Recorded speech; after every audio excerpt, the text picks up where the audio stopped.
Need some backup healing. Oh yeah. But thankfully, things generally after Onet didn't go too bad. I still haven't died to Ant yet. Important part.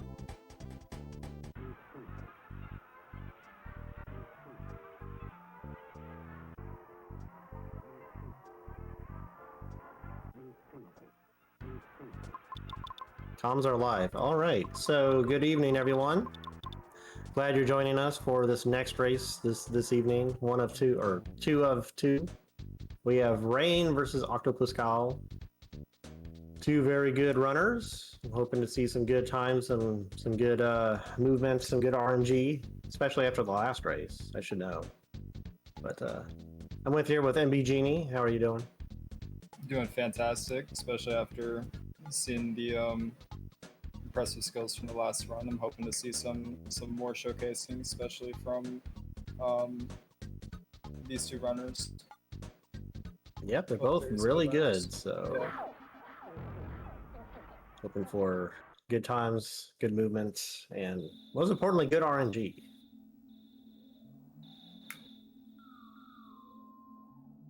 All right, well, we're starting up here for anyone who hasn't, who didn't watch the last race, who just came in. Boogey percent is a partial speed, any percent speed run of the Earthbound video game. Time ends once you grab the key item from Boogey Tent. It's the jar of fly honey. So once you grab that from the trash can, it is time.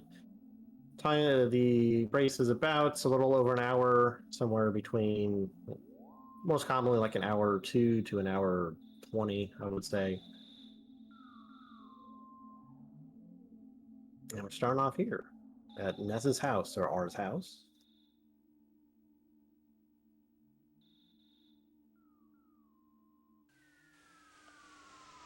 So the first bit here, not a whole lot going on. The racers will walk up to the hill and go back down. At some point, they'll need to raid their sister's room for a cracked bat. Not sure what she's doing with it in there, but maybe she plays softball or something. We have Raine getting that bat immediately. You do have to get it and equip it at some point. You have pass by there 3 times normally. So there's plenty of time to get it. You don't have to get it right away. I always find it interesting whenever runners decide to get it on their second, third pass through. Yeah, I like to get it first thing because I'm liable to forget, or like my cat will come up and say hello, and then I get distracted. Yeah, I'm the same way.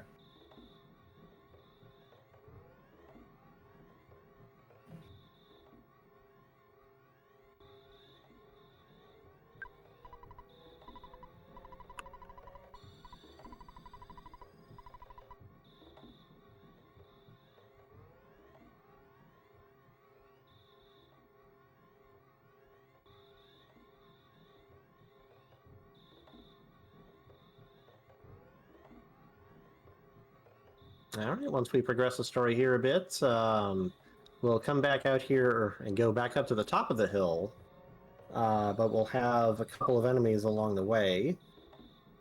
MB Genie, you want to talk about what enemies we'll face? There's going to be... Well, hopefully not face. There's going to be some crows, dogs, and snakes. Ideally, you don't want to see dogs. Dogs are going to be the most hindering, the most annoying. You'd like to despawn them if possible. If you see some snakes, you can try to pass them. And most of the time, when you see a crow, they'll, try to fly in some random direction and get stuck on something. But sometimes they can be a hassle. It just depends. Yep, they're all fairly dangerous at this point. You don't have any defensive items, so they all do at least 4 damage to nests here at the start. Snakes, again, they're probably one of the biggest time wasters, simply because they can freeze nests in place, so you don't make any progress on the fight. They'll either freeze or attack. The crows can steal items, but if you don't have any stealable items, it's just a waste of a turn. They're otherwise annoying because they're really fast and have a good evasion chance against nests. And the dogs, they can also waste a turn by howling, but They do, I believe they do the most damage of the 3 enemies. They also give you the most EXP. So one fight with a dog will get you a level up. At this stage of the game, it's not. It can maybe help going into the arcade, but generally, unless you take a lot of fights, things equalize by the time you get to Frank, in terms of levels and generally stats. Which is to say, there's not really much benefit from taking a fight here for safety or anything like that. And here we go. Oh, whoa, Crow right out the door. But for Raine too. Okay, Octo out of the gate, gonna have to stutter by the snake, Raine having to go back inside to despawn the crow. Getting the dog despawning itself on Octo's side. Yeah, that's pretty good. It's a pretty rare occurrence for just full speed sprinting through that section. Oh. Alright, Raine managed to avoid a fight with the dog. The dogs do charge right at you. They're the hardest to avoid. You can't walk faster than them, so if you Raine unfortunately unable to stutter past a snake, it will take a fight.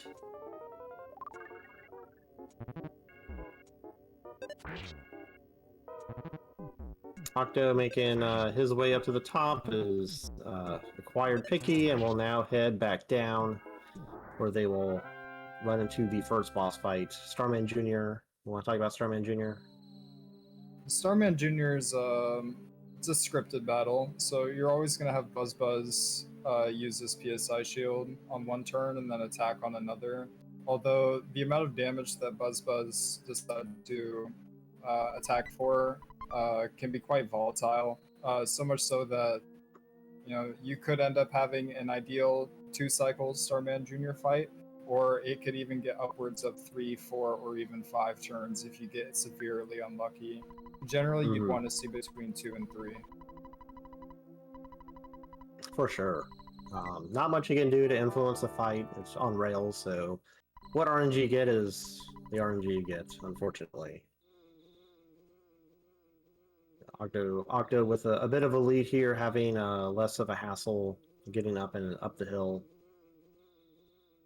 Both runners getting this bread roll right here. It's a good healing item at this point in the game, where your options are limited and fairly expensive, especially if you're trying to go fast.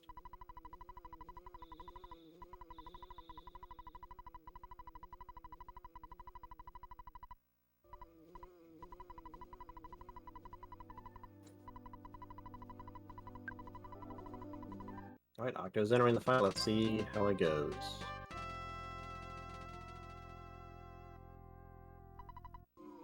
Ideally, you'd also like to see Starman Jr. use PSI freeze or to stand guard rather than PSI fire. It does eat up a lot of text, which does waste a bit of time. Yep, PSI fire hits every member of the party, so it prints text for everyone. Freeze only hits one character, while guard is doesn't hit anyone, so it's the fastest. But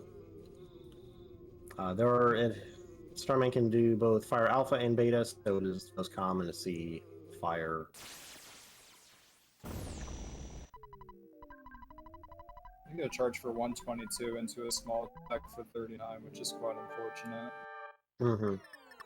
And we have Raine entering the fight. We'll see how things go for him.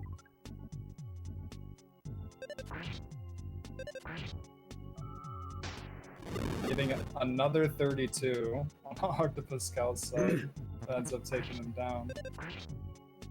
Yeah, managed to get out of there before 8 minutes.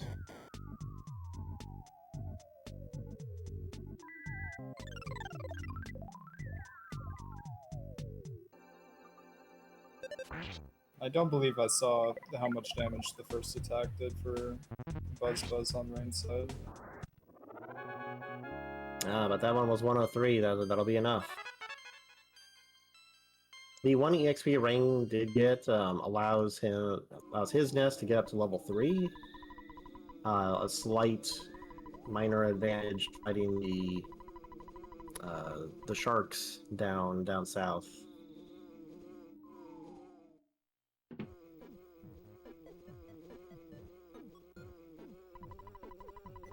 Now we have the death of our great warrior friend who was turned into some sort of dung beetle floppy thing. Unfortunately, he has gone to the school of exposition for owls, so he will try and trick you into listening to a story again. You have to say yes and then no to the prompts here. On the bright side, there are both 2 confirm and 2 cancel buttons. So if you're mashing, you can alternate key presses instead of trying to mash a single button.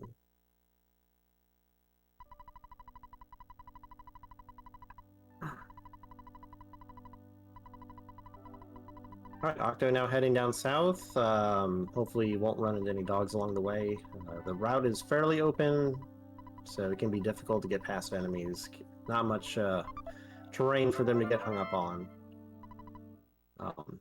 What he will be doing is going to grab the Mr. Baseball cap from his good friend in the treehouse, and then turning right around and selling it for $99 to buy even better gear from the drugstore.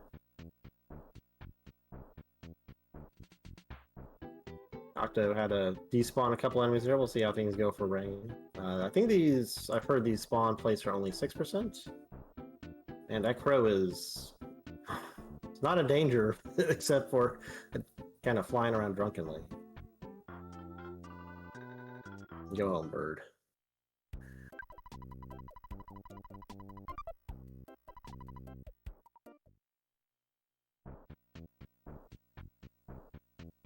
Try $40 so that we can get some. Just enough money to get all these equips. Yep. And I see where I messed up in the previous race because I took a KO, so I had half the money, so I needed to withdraw 50 instead of 40. One thing to keep in mind, if you take a KO, you lose half your money, so you need to be cognizant of your money routing if you do have some bad luck. Money's pretty important in the first part of Earthbound here. You need enough to buy some gear, buy some heals. There's an intentional death warp later, so just making sure you have money to get everything you need to succeed. Something to keep in the back of your mind.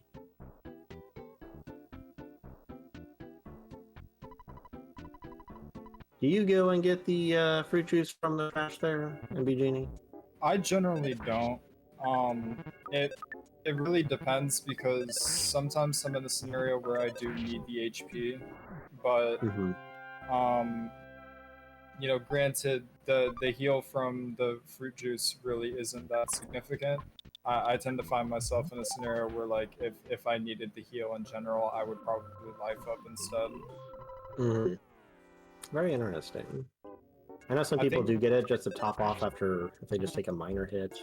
Yeah, it's kind of one of those situational things for me. Like, if I had, like, basically just enough HP to where it would make a difference, then yeah, I would go grab it. And we have Octo into the Frank fight, the first real fight, boss fight. Frank does a lot of damage. You always want to heal if you get damaged here. You really just don't have enough HP to tank more than really 2 hits.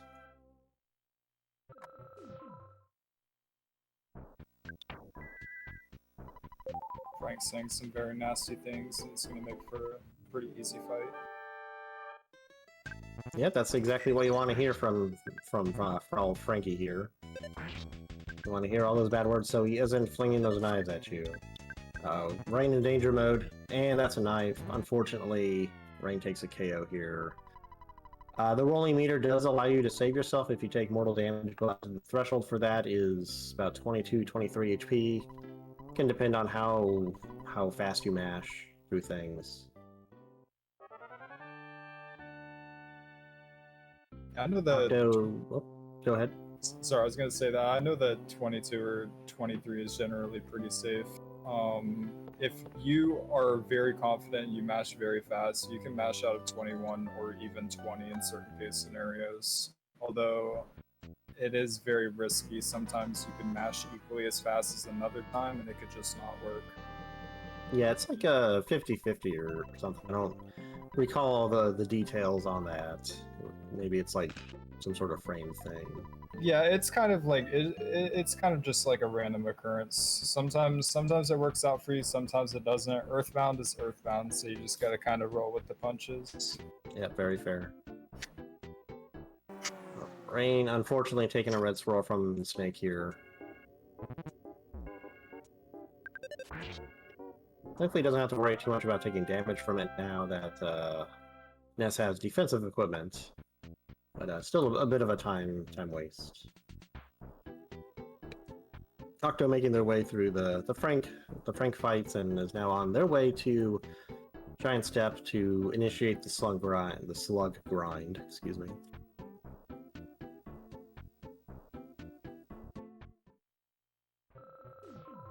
Are you a slug counter? I have like a weird thing where the way I learn to do my slugs is I take one slug fight, which makes me level up, and then I take 2 slug fights, which are like the packs of 4, which makes me level up to 7, and then I take 1 slug fight and a 6 slug, and that's how I know I have enough. Like the way I count in my brain, I don't actually count the total amount of slugs. I think it's 18. Maybe. I thought it was 22, but maybe I'm misremembering. It might be 22. It might actually be 22. There's 4, then the 8, that's 12. Plus 4 is 6. Yeah, it's 22. Yep, so I'll be looking for 22 slugs here. If you happen to have the good fortune of being able to isolate slugs for just fight one at a time, it is faster than doing a pack. But I would say that's an uncommon occurrence. Usually it happens if a pack gets split between a higher floor and a lower floor. Sometimes you'll get scenarios where you know, you'll get the pack of slugs that you want, but maybe you'll despawn 1 or 2, and that's where I think it's very good to actually know how many slugs you need to kill and where your XP's at. Otherwise, you'd be spending the time to check your status.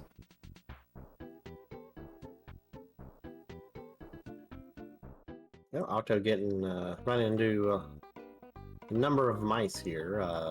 The mice aren't terribly dangerous, so more annoying than anything. If you can get a mouse stuck on the wall over here, it's pretty advantageous because this spawn tile can do rats or slugs. So if the rat is spawned, then it can only spawn slugs, so it makes things a little faster, at least more consistent.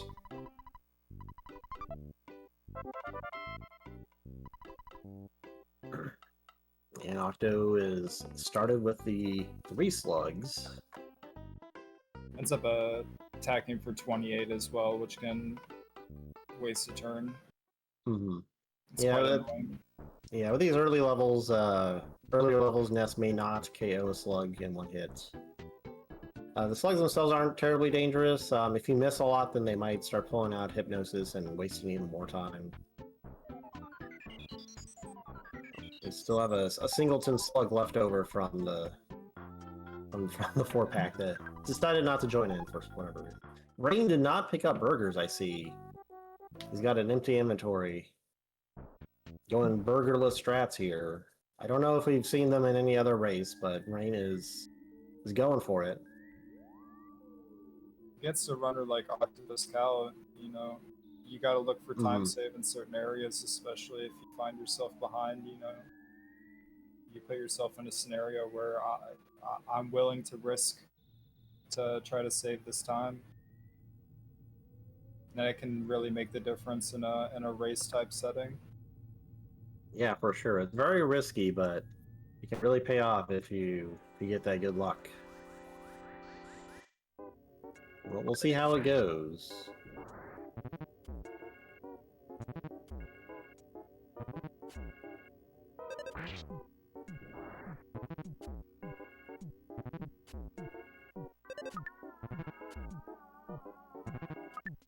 Octo getting a little low on HP here. Slugs can't smash you, so they do pretty consistent damage. Thankfully, he did hit. Otherwise, he could have been potentially been in trouble if the slugs continue to attack. But that big HP bonus there will keep them out of harm's way, though they decide to life up anyway. Each sanctuary actually does have a kind of designated spot where butterflies spawn with a very high rate, and here, a giant step, it's after you take the upper exit from this room.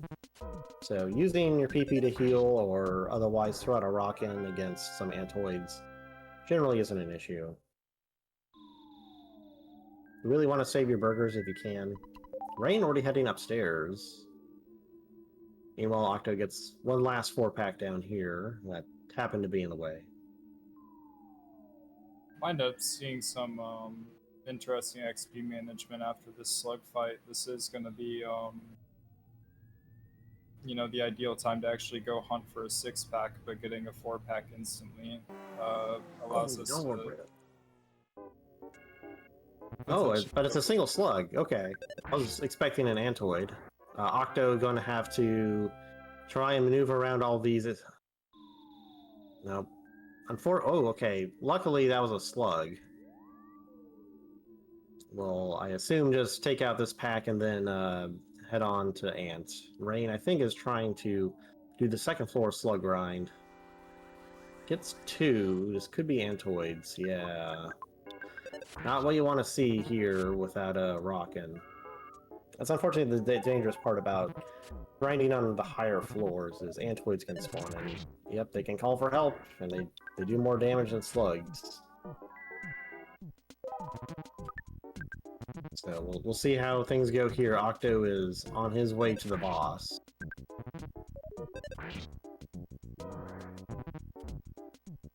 In a position here where you can, you know, either grit your teeth and hope that you can make it out of this fight alive, or maybe you're gonna have to start running away. It just depends on if these antoids want to cooperate. Mm-hmm. Made it through. It's now level 7. We'll now take this likely 4-pack of slugs. I don't want to say that it is, because spawn tiles can be weird sometimes. One thing to note, if you're counting your offense, and you manage to have... You can have 24 offense by level 8, and that will allow you to instant win against singleton antoids, which can be very helpful when heading up to the boss, because there can be 1, 2, sometimes 3 ants in the way, but being able to instant defeat singleton antoids gives you more wiggle room to kind of, if you have like a bad stutter or you happen to just want to save a little bit of time of despawning through the rooms. It's not that much time lost just to instant win. Oh wow, that's a lot of slugs down there. I don't think it was that. It was a singletons.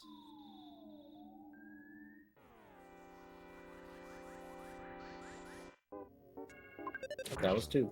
I believe it actually is a full pack of them, but there's so many enemies on screen that it's kind of maxing out how many can be encountered at the same time. Oh no, the rat joined in now. Yeah. Oh, yeah. Well, that's unfortunate.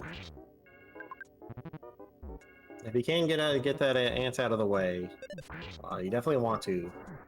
The mice can either do 1 or like 14 or so, depending on whether they smash or not. They have high guts, so their damage is kind of variable. But Octo gets out of the ant fight. Just a pretty standard ant fight, it looked like. It was pretty dragged out actually. There's quite a bit going on, a lot of healing going on. But you could end up getting in an ant fight where you don't make it out. So we gotta praise what we get sometimes, especially trying to get out of on that without a death. Is it can be. It's certainly not guaranteed. Yeah. Raine now getting the 6-pack I assume he was looking for earlier, but was unable to get. Just a, a bit of unfortunate luck. Honestly, any ONET where you don't die to ant is a pretty good one.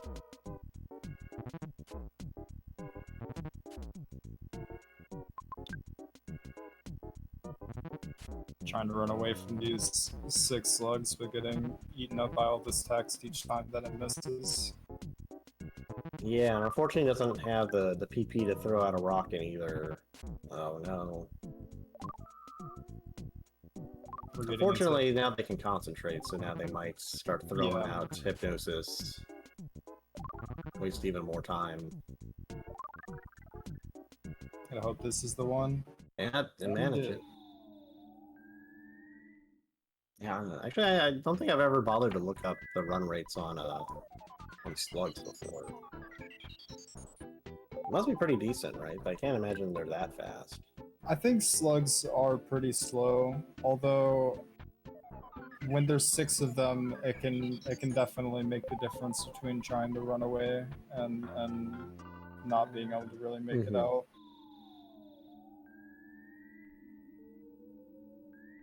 Yeah, they have speed of 1.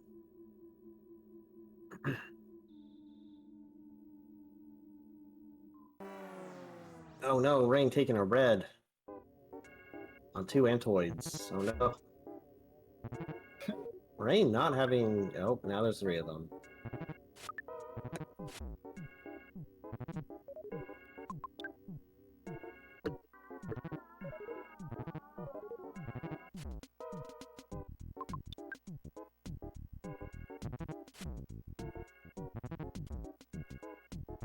Oh, is it all together? Thanks, Nipple. The ants have speed 4. Okay, so they're not really much faster. Please, Raine, get away! No! That's a KO, unfortunately. Octopuscal now starting the cop fights. This... yeah, this game stinks sometimes. This game is bad.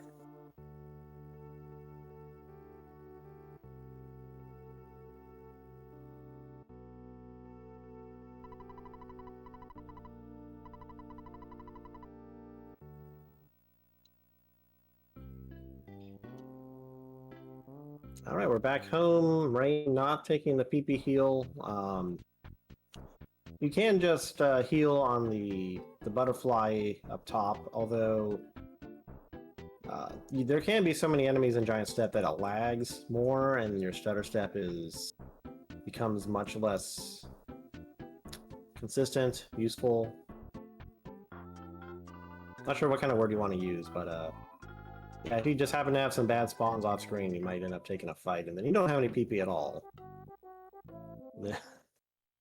But good luck, Raine. Yep. Octo getting low on burgers here in the cop gauntlets. Is this the 4th one?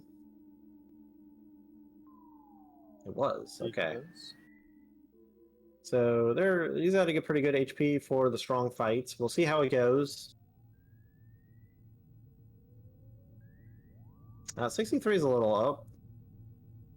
So we'll see here. This can be a bad situation to be in. Yep, submission holds. Unfortunately, oh, mashes out of 21, just barely stays high.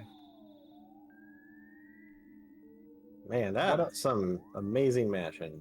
What a amazing Captain Stormfight for octopuscal.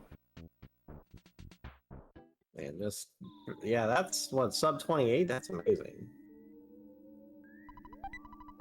Raine continuing to go burgerless here.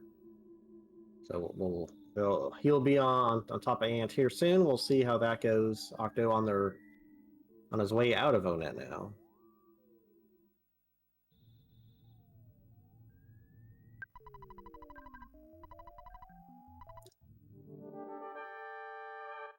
Raine now at the Titanic Ant. So Titanic Ant, we didn't talk about it much because we were, or at least I was focused on Raine screen so much, but Titanic Ant has 2 ads, Antoids. Unlike the regular Antoids you fight, they only know life up. So this fight is kind of intended to force you to level up, at least until you get rockin'. So we lost brain signal, unfortunately.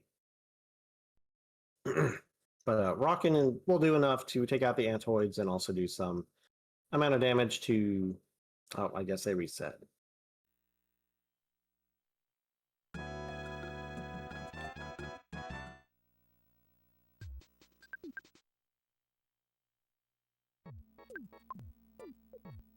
Oh, all the way back here at Hill Climb. Did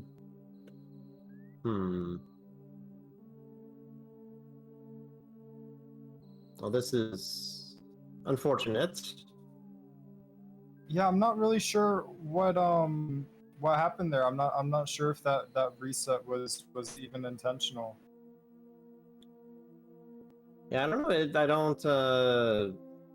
I don't think the fight was going south just yet. Raine stutter stepping in front of the snake here. Unfortunately, he's already lost a couple of Ori points. So doing the old snake charmer dance unfortunately won't help his point situation here.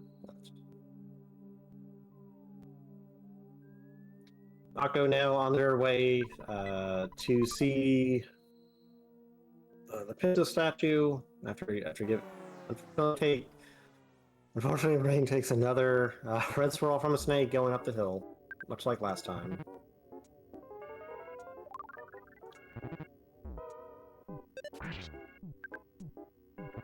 Raine's time is also not going either, so that got reset at some point.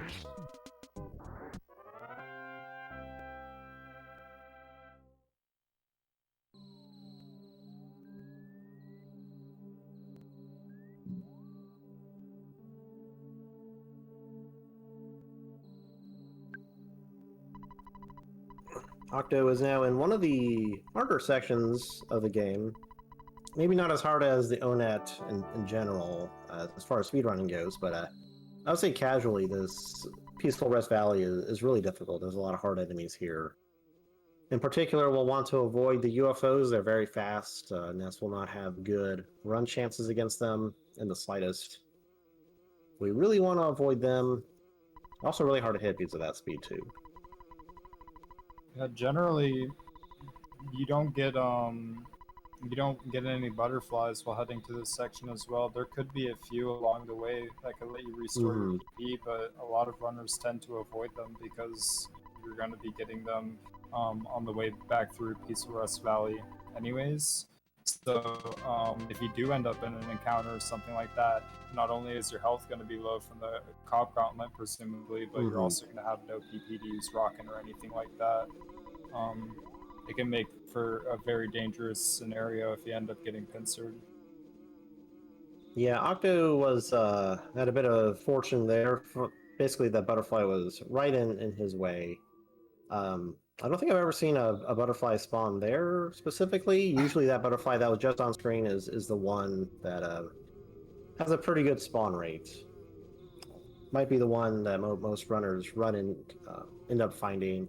There's also a couple of fairly reliable butterfly spawn points after the pencil is erased. Yeah. There's about 2. Yeah, there's one by the bridge next to the I don't know his name, but it's a guy in a blue outfit, and there's another one that's just before you turn to walk down south towards the cave that enters into Happy Happy.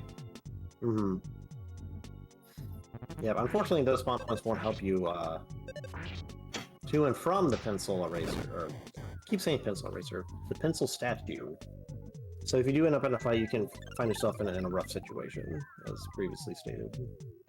Oh yeah, there's one just after the bridge, just after you erase the pencil as well. Oh yes, that one too. There's that one by the tree is also fairly reliable.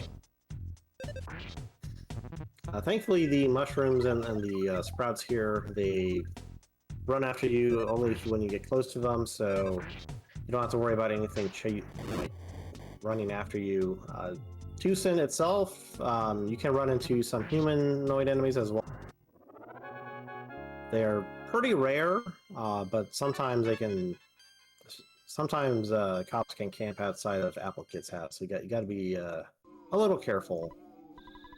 that you don't accidentally run into a fight there. If you do run into a cop, you can't run away from them. Their flag is unrunnable. So if you're low on HP as well as PP, then the dogs really aren't a problem, but it's dealing with another cop that could potentially be dangerous.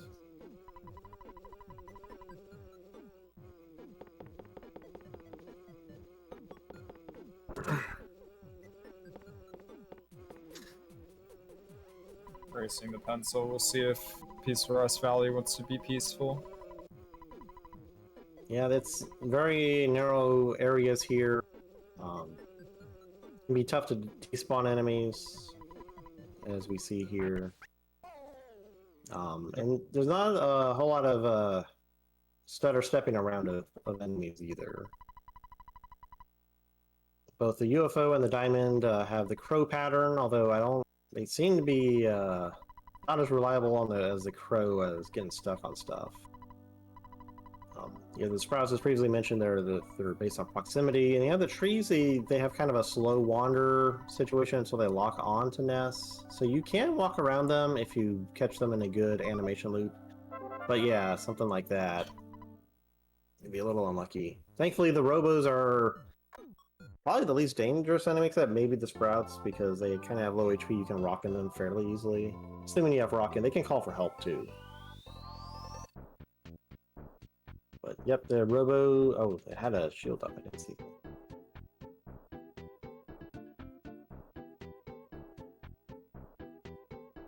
The robos can't waste your time by getting you a cold, though.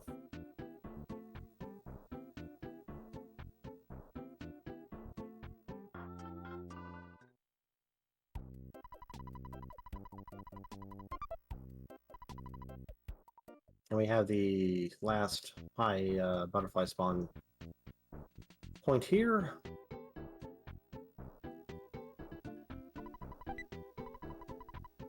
Octo making sure his PP is completely maxed out. He decides to despawn and go for another butterfly. Yep, it is really helpful against the shack fight. There are two cultists as well as a crow. The crow's not really a problem. It might steal your food if you have any. But the two cultists, not only can they call for help, but they have, I think, around 90-ish HP. So if you high roll a rockin', you can take them out instantly. More than likely, you might need two rockins. You really don't want to leave them on screen. But having the PP is also useful because they can spawn on top of you inside the cave to the shack. So you ideally want to have all your PP. So if you do run into a bad encounter, you can take them out if things get out of hand.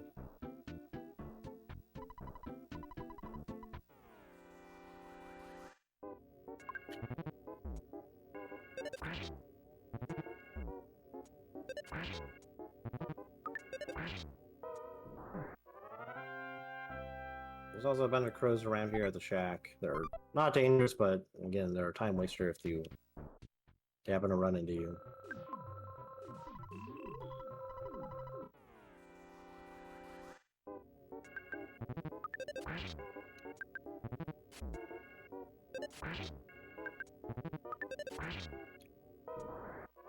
Raine back on track to get the Frank.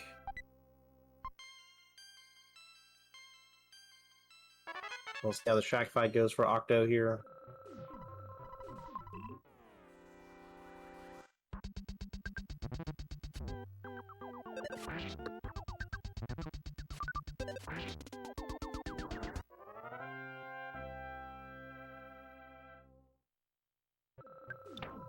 Yep, okay, the cultists have 94 HP exactly. Yep. There we go. Yep, the crow has high speed. Unfortunately, for some reason, Rockin' has a mischance. So you can just keep missing the crow. It's unfortunate, but the crow itself is not particularly dangerous. It's really the cultists you want to take care of.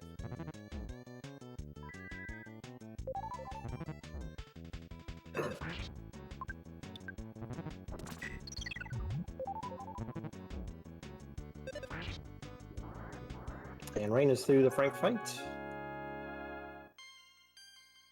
So we'll be doing our Death Warp soon. Our runners will have different ways of ensuring their HP is low enough to make the death warp easier. You can, for example, eat a skip sandwich or a cookie if you happen to have one from Pro to set yourself at 6 HP following physical attack from Carpainter. You can take it a little safer, use some stronger healing items like a banana or a croissant. I think the fresh egg actually heals the most of all the available healing items right now. Oh, really low roll with that cultist there. But Smash makes up for it. You want to talk about the cultist fight there, MB? Yeah, it can be pretty scary. I mean, you witnessed last run if you were watching. You know, that one singular cultist turned to an entire horde if you end up getting unlucky, and you know sometimes. Especially seeing the cultists call for help on the first turn and seeing another one show up, it can really make a lot of even veteran runners' hearts drop because they know what can happen afterwards. You know, getting out of that unscathed is, you know, we really gotta just thank the RNG gods. Yep, and here we are at the Carpainter fight. Carpainter has a... Oh, we got the... Kind of what you don't want to see is Mr. Carpainter missing you. Wow. Having 104 HP going into the Death Warp, really not ideal. Usually what you do is you go fight the mole who doesn't play nice in the cave. Ideally, your HP is low enough you'll get taken out of one hit after ditching your defensive items, but with 104 HP, it's going to take a couple of hits, and it does a lot of time-wasting attacks too. It can confuse itself. It can do nothing. It can be absent-minded. You can also just miss a lot, which happened to me. So we'll see what Octo does. You also have an option of going into PRV to try and get more enemies on screen to fight you. It can be a little inconsistent with that. Like, if you end up in a fight with, say, the tree and a sprout, sprouts can heal, they can call for help, the trees can do a vacuum attack, so they're not always attacking, they do have time wasters of their own. But, we'll see what Octo does here. What would you do in this situation, Andy? In regards to the Death Warp, would you go for the mole or would you try the Rest Valley? I almost always, yeah, I would almost always go for the mole, even in case scenarios where you believe that, you know, I'm really high HP, I could go for this other enemy that, you know, would seem more dangerous or maybe could take me out a lot faster. You know, I've been in case scenarios where, you know, I might not have been death warping, but I've been in a fight with a UFO and a robo at the same time, and they're both just nighttime stuffiness not hitting me for 10 turns on that. You know, you never know what's gonna happen. Even though the mole can, you know, be absent-minded and can confuse itself and, you know, otherwise just miss or be unlucky. That was a red on Raine's screen too. I guess he moved too far forward on the slug. Unfortunate there. So thankfully, Ness has a time waster of his own to unless you throw away his bat, which you can do, he'll... But that, what you just witnessed is where I find the consistency in the mole is, you know, when he does hit, he generally does hit pretty hard. Getting a roll of 51 on Ness there, especially when you're over 100 HP, can really make the difference between a little bit of time loss and a lot. Yeah, the advantage here is bashing with Paula always does 1 damage, and unless you smash, it'll also clear the confusion. Oh, here we go. Octo has successfully Death Warped back to Tucson, and will now be doing all the various Tucson story flags to... And getting a Death Warp at 43 minutes, this is a very, very, very solid pace coming out of octopuscal right now. And there is another means to Death Warp. You can, if you're feeling saucy, you can grab a couple life noodles in PRV. It's very risky because it's very difficult to avoid enemies going down to the package and back. Oh, did Octo not have the money on hand? I thought they checked.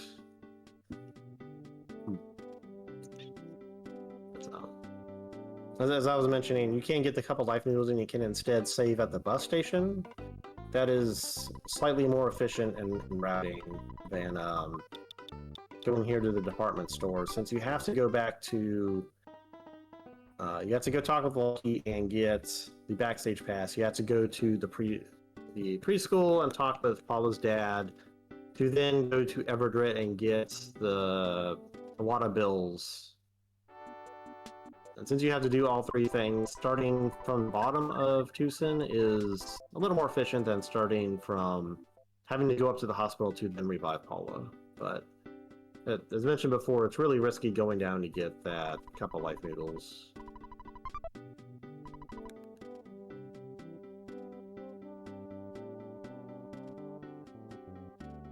So we see Raine back on that slug grind. Just can't get enough of that grind.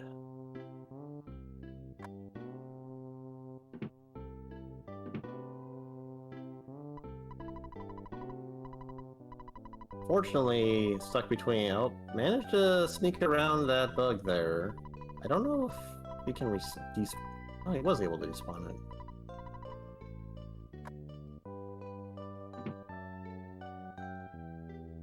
And he managed to take out that single slug there. I'm not sure if it's true, but I do find it a lot easier to despawn enemies that are smaller rather than enemies that are larger in size. It seems like there's a bit more leeway in despawning something that's like just, you know, the little pixel like an ant or a slug versus trying to despawn something like I don't know, let's say like the buffalo and Dusty Dunes Desert or something. So like a quite large enemy like those seem like you have to walk a bit further away. Even the difference between like a rowdy mouse and those antwits. It's a bit harder to despawn a mouse, you have to walk a little bit further. Interesting, there may be something to that. Oh, just man. Really bad luck with these pincers on these enemies.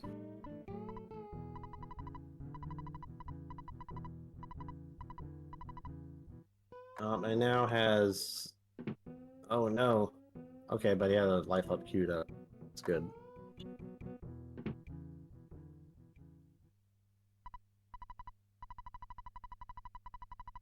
It's a very rowdy mouse.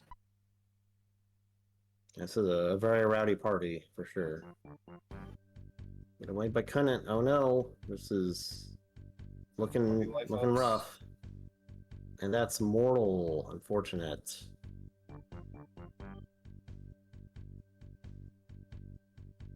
If that was a reset, I hope Raine saved somewhere that wasn't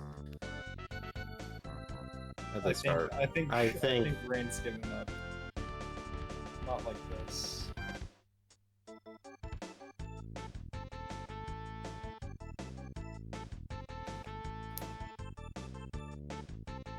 It's really unfortunate. The ant fight earlier that started the whole reset thing. I'm not sure if that reset was intentional because the fight was going bad, or if it was a misinput, or you know, like I'm not sure if they play on emulator or an actual console, and maybe like, you know, your animal could have jumped on the reset button. You have no idea. But I'm kind of curious to hear the what exactly happened. Yeah, it's very unfortunate that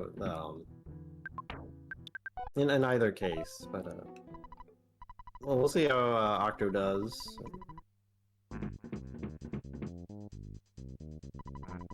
The good news is that we do drop the lowest time of the 4 times you get in Swiss, so this will likely be...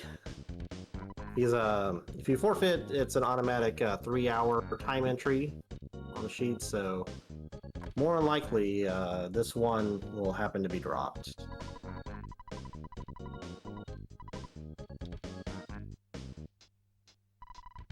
Octo making Yeah, their way onto 3, Mhm. still on pace for a very good time.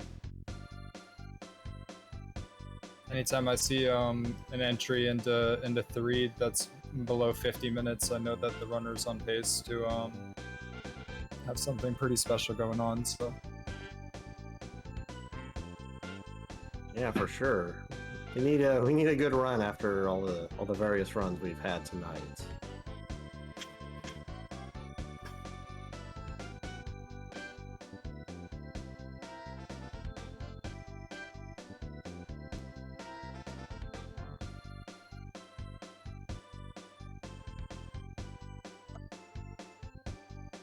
Yep, so coming up in 3 is the graveyard run.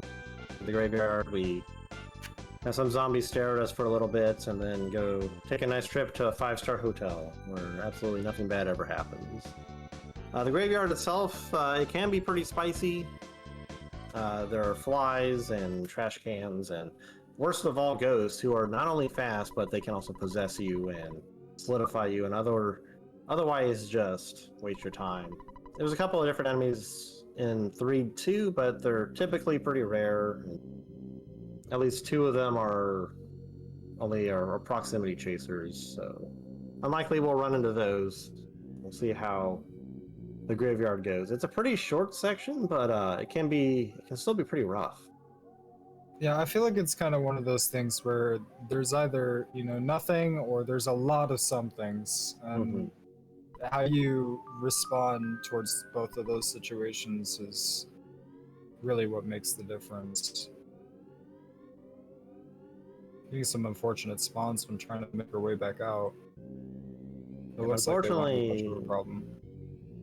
yeah, it looks like it's going to be pretty safe now, but you do have to move far enough to those zombies that enemies can spawn to your left. And if it's something like a fly, which has kind of the crow-type swooping movement, there's not a... Actually, I think it's more like a diamond or UFO-type movement. Yeah, and they also, being so small, they can get all up in those trees, and they have no problem cutting around those corners pretty tight. For sure. It is... I don't want to say it's fairly easy, but if you notice octopuscal's movement where he went below the grave and then like straight up, that avoids some of the spawn triggers up at the top, especially over by the trees. So that helps avoid kind of those sneaky flies. Yeah, those flies actually are on a spawn trigger. The flies just before the zombies. If you walk below that last gravestone, that's just below the trees. You will not hit that spawn trigger, and you should be able to walk up past where that spawn plate is and get the zombie trigger. Granted, there is another spawn plate to the left if enemies show up there. You will have to despawn them, but you can usually just walk down and walk back up and you won't have a problem.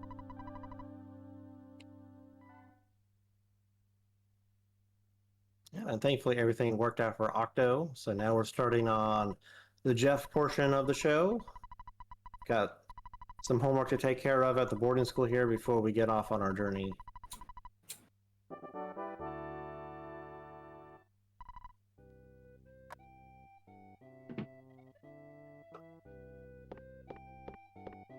And Octo will be getting a bent key, which doesn't work, and then we have to go back and get the bad key machine, which we actually do need to continue the game. We do need the bad key machine to save Ness and Paula. Optionally, you can go grab stuff from the lockers, which you should. You get a good weapon and a defensive item. As we saw with Ness at the start, having no defense is very rough.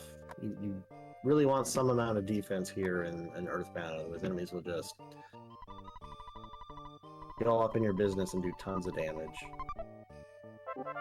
Even an enemy thusly dubbed the worthless protoplasm becomes, you know, quite the danger to a level 1 Jeff.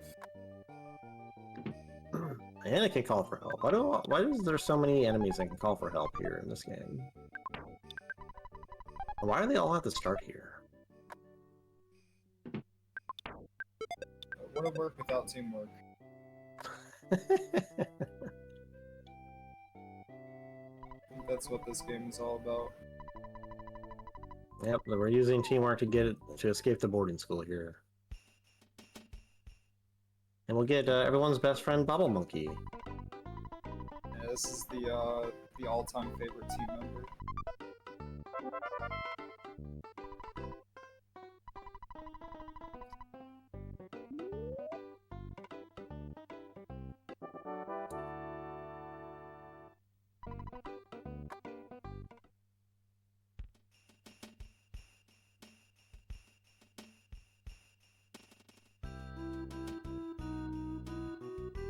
Wonder if Octo's gonna take this dog here.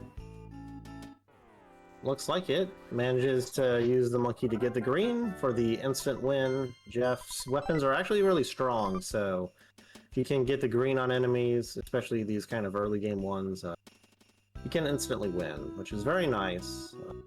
These dogs here are a little different than the ones in Own, mostly that they have a 50% chance to drop a bread roll instead of the whatever it is in Onet. It's not very high. But the bread roll is another healing item. Jeff does not have any PSI, so he cannot use magic kind of healing. He does have a boiled egg, but that's all he gets as far as safety goes in terms of healing. But even getting 1 level makes you much better off against the strongest enemy in the game, aka the worthless protoplasm.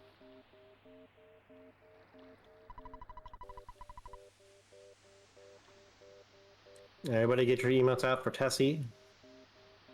Another couple minutes here, riding Tessie across the so-named Lake Tessie. Get up, stretch, get some hydration going.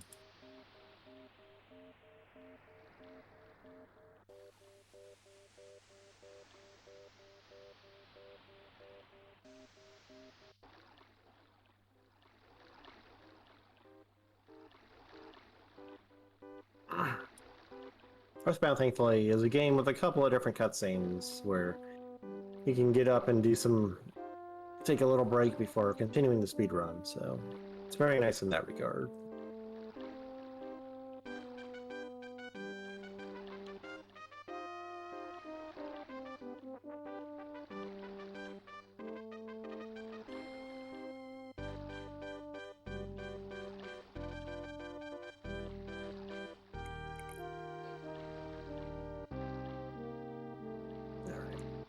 Upcoming, we have the Brick Road Dungeon. There are 3 mandatory enemies, quote unquote. You can actually evade all of them with some fancy footwork. The first protoplasm being the most difficult to evade, I believe. The second one, the Mad Duck, you can lure it downward in the little lane that it's in. Makes it much easier to get past it if it cooperates with you. And then the third protoplasm is technically the easiest to evade. However, Bubble Monkey is Bubble Monkey, and if he gets distracted and left behind, he'll probably run into the protoplasm, thereby negating your evasion. Octo just deciding to straight up fight the protoplasm. After taking the safety dog, it's not too bad a choice to do so. Yeah, a lot of the times I tend to just, you know, go straight for that protoplasm. If you are going to attempt to skip, you know how to do it. Even in case scenarios, you know, a lot of times you might even choose not to do it anyways, because it is a very difficult trick to pull off. Even if you think that you did it perfectly, Bubble Monkey can mess you up. The second skip is a lot more reliable. And even attempting the trick, at a very high level, you can waste, time going for it, and then end up missing it anyways. Oh, we got a fresh egg drop from the Mad Duck. The Mad Duck, my personal nemesis, it can smash you, and if it does so, if it's pretty much KO'd, there's not much you can do about it, unless you happen to be healing at the same time. Bubble Monkey not exactly cooperating. If Bubble Monkey keeps close to you, then it's pretty easy to evade. Oh, we got another cookie. Getting some good item drops for Jeff here. More than I think Octo would prefer, but so the RNG goes. Yeah, 1 in 16 for the fresh egg drop isn't too bad. The fresh egg does heal a lot. It does eventually into a chick and then grows up into a chicken. This is gonna be very hard to stutter past.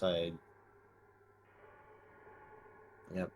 Octo now heading back to despawn and try again. Some concave shenanigans when you get concerned like that. Yeah, there's a couple of very narrow areas in here. Makes it usually you can stutter step around things. If you're particularly good at, there's not a whole lot of spawn plates in here, so unlike Giant Step, you're unlikely to get lagged out.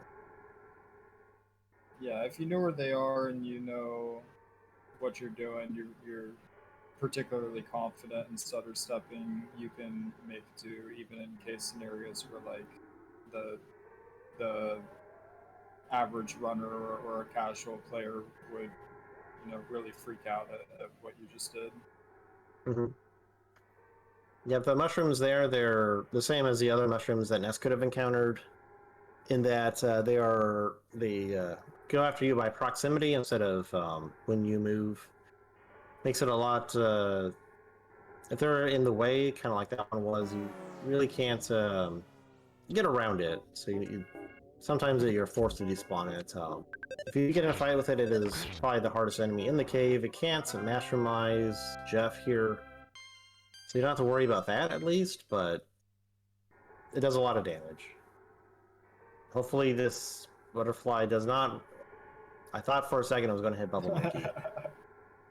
Yeah, it looked pretty close.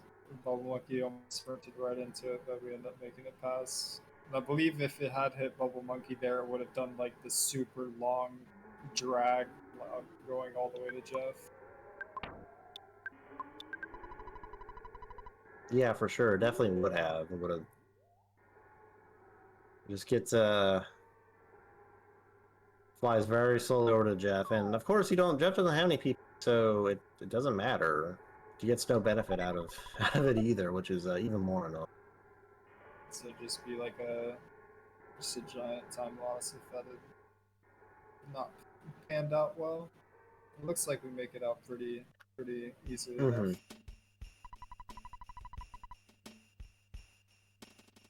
Yep, going up and down those ropes is a little slow, but if you need to despawn those shrooms, you need to despawn them. So, I think only shrooms can spawn up there. I don't think I've ever seen like a mouse or a slug or anything. And we've got a cave boy free walk to the lab.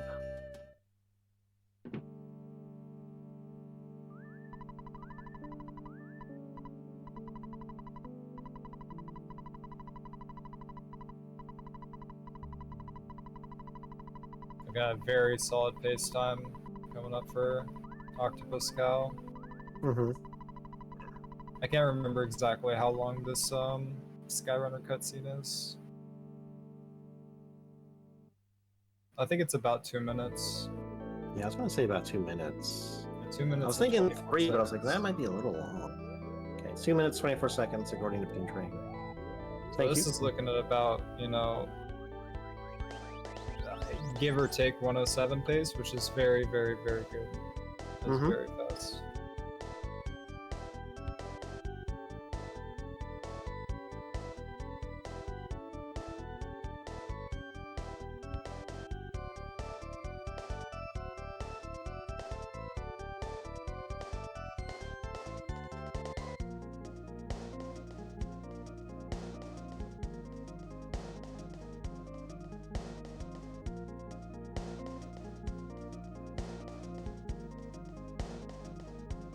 Yep, Octo here will be finishing up here soon. We'll see if he decides to take the safety teddy bear or not.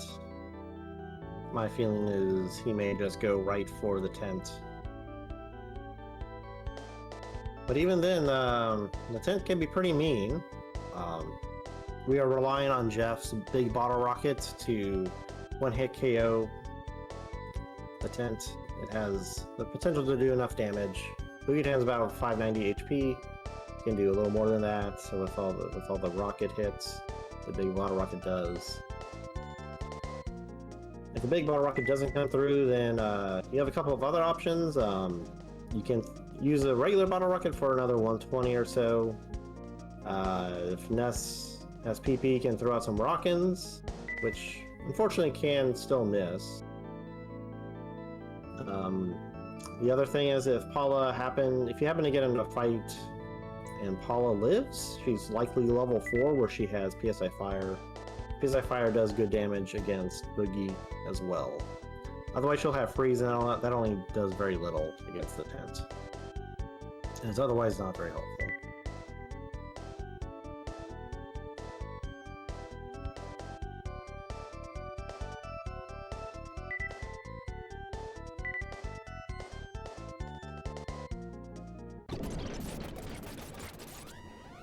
And then if you run out of Rockins and Rockets, good luck. I guess Paula does have options in that she can pray, which may damage the tent. So that is a potential way to win if things really go bad and she somehow is still alive. And we see Octo get the tech skip on the door here. You can stop a little before the door and still use the bad key machine.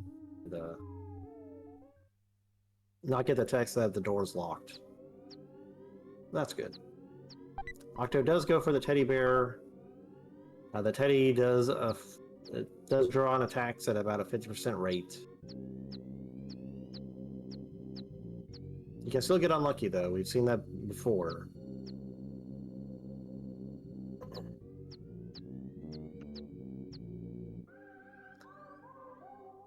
We do not see the most annoying enemy in the game, dog.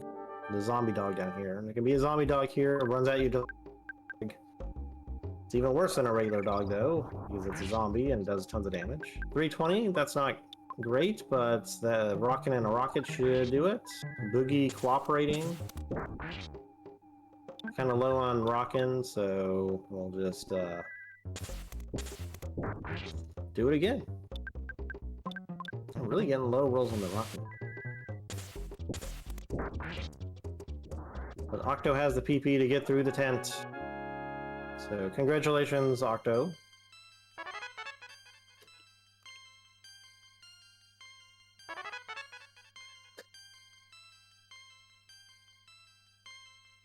Very, very solid time coming out of octopuscal. The amount of consistency that you see from these veteran runners, where they can just, time and time again, just show up and pull off times like this is just, it really is impressive. Yeah, for sure. Yeah, one of our top runners here, Peen Train, has done pulled out some amazing times. And that's it. Finding has taken, the race is finished. Racetime.gg says 1 hour, 7 minutes, 56 seconds. War against Boogey % is over for tonight, but it will be back tomorrow, everyone. So, let's see. Tomorrow we have Peen Train versus Jawsome. and a couple of other runners. I don't let's see. We have what's the other race that we have?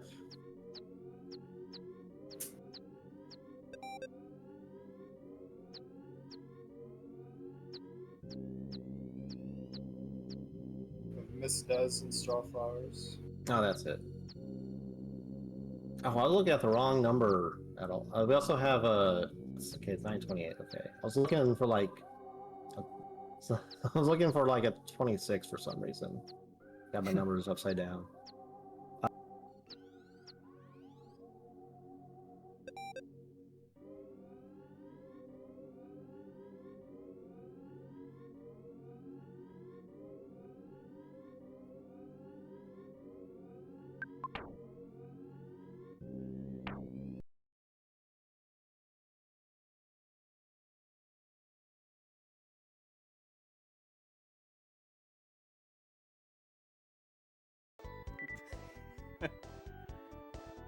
It ain't that good a form. Earthbound Super Series raiding me. We're right at the end. It's okay. It looks good when you go against average. Reset. Okay. Don't tempt me.